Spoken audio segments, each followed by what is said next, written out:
What's going on, YouTube? It's your boy, Jeremy Wormy. And when it comes to the Acolyte, I'm probably one of the most giddiest individuals to actually be looking forward to this. When it comes to the Acolyte and Star Wars as a whole, I view Star Wars as a dead brand, a dead company, and a dead IP altogether.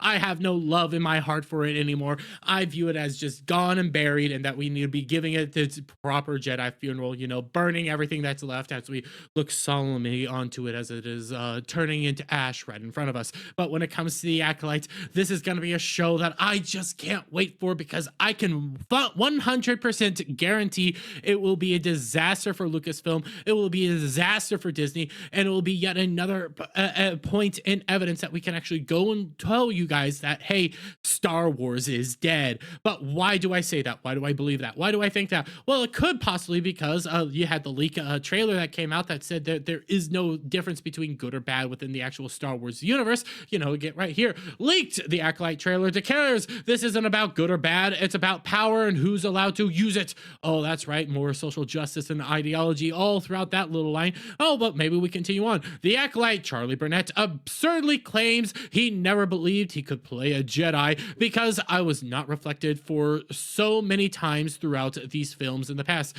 Being a black man, he never saw himself within the actual film itself, although that basically shows that he's never actually watched any of the film, considering Mace Windu and just had his name, a guy that played Lando Calrissian. Yeah, those two individuals, definitely never saw himself throughout the Star Wars universe. But moving on, maybe it has something to do with this lovely lady. The Acolyte actress Jodie Turner-Smith claims Star Wars is very patriarchal. Yes, honey. Which she actually did do that exact voice over at Star Wars Celebration 2023, where she goes up on stage and says, it was always very patriarchal, to a roaring applause, as she then looks around at the whole studio and goes like, yes. That was the exact quote from that whole thing and the exact way it played out. But moving on, she also said, Jodie Turner claims show having a black lead is so groundbreaking, says Star Wars is about a man's journey. That's right, it was always about a man's journey. It was never about women or anything like that. Like, there was never women journey or anything like that within Star Wars itself, ignoring Padme, ignoring Princess Leia, ignoring, well, even though her latest series I thought was a disaster when she was put into TCW or the Clone Wars, you can also point to Ahsoka. Oh, there's been countless numbers of females in Star Wars that actually had journey stories and people actually gravitated towards. And I gotta be honest, when it came to Ahsoka, yes, she was annoying at first, but she does have a character growth and character arc within the Clone Wars. I am a Clone Wars defender, by the way. I just gotta be honest with you guys. But, I mean, maybe it also has something to do with their lead. The Acolyte actress Amandla Stenberg claims the world of fantasy and sci-fi hasn't felt like a safe space always for people of color. That's right. Maybe all this dripping ideology all throughout the actual cast and leads and of this show that is being helmed by by Leslie Headland, which was formerly Harvey Weinstein's assistant, who also knows nothing about Star Wars and only knows that there is Star Wars.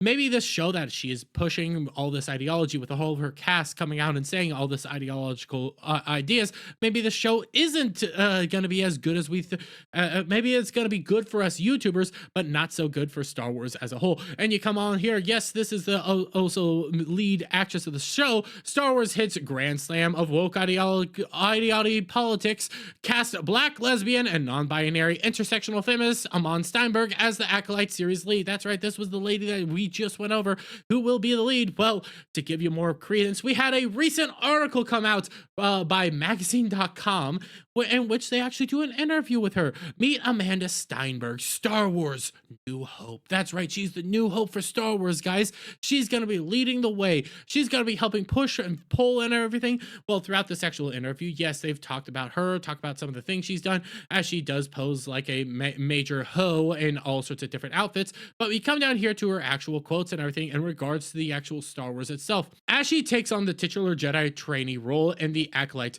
her introduction to George Lucas Star Wars universe, which she sold to Disney in 2012 for $4 billion.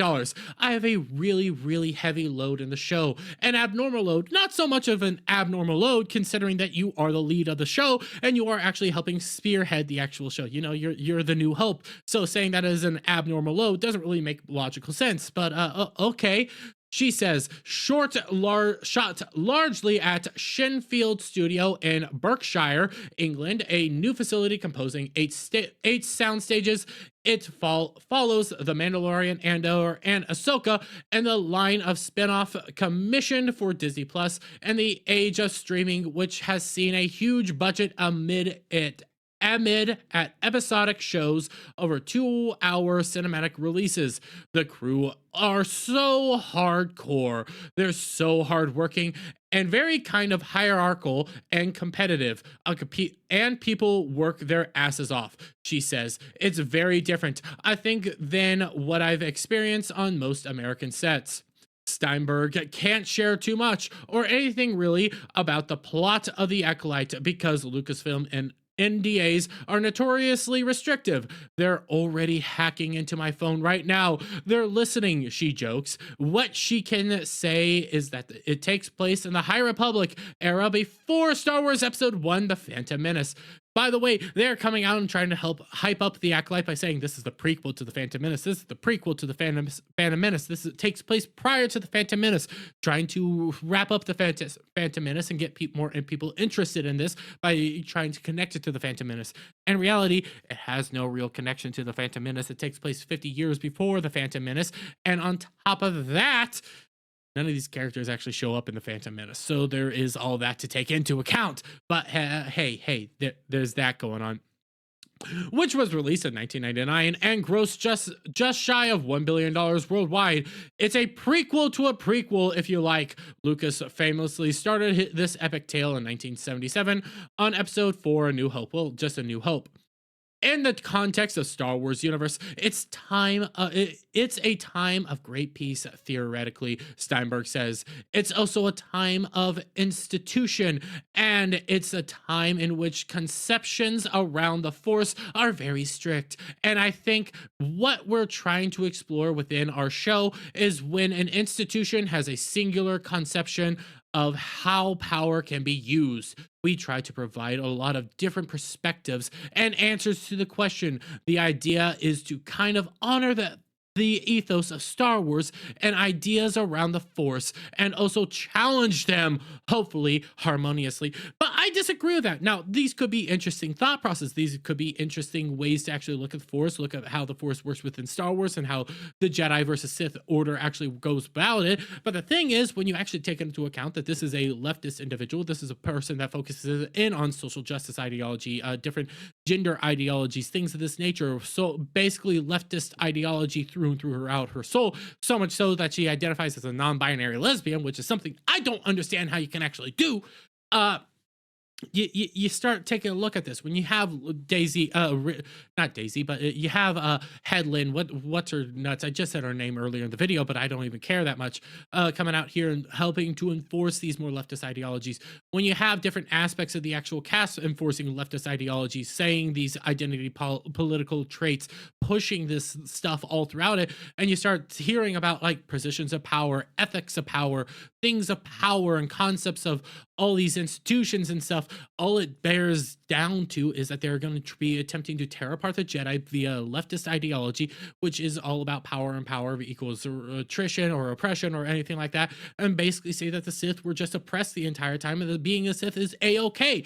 That's all I can see that is going on here. That is all I can see that they're actually being doing here, and it's just going to be a continuation of the downfall and more evidence to point to the actual fact that Star Wars is dead and nothing's going to be bringing it back. But I'm going to leave it there, guys. Let me get you guys' thoughts on all this down in the comments below. If you like this video, please give it a thumbs up, share it out, friends. Hit that subscribe button, hit that notification bell for every time I put out a new video and go live. And I'll see you all on the next one. Bye for now.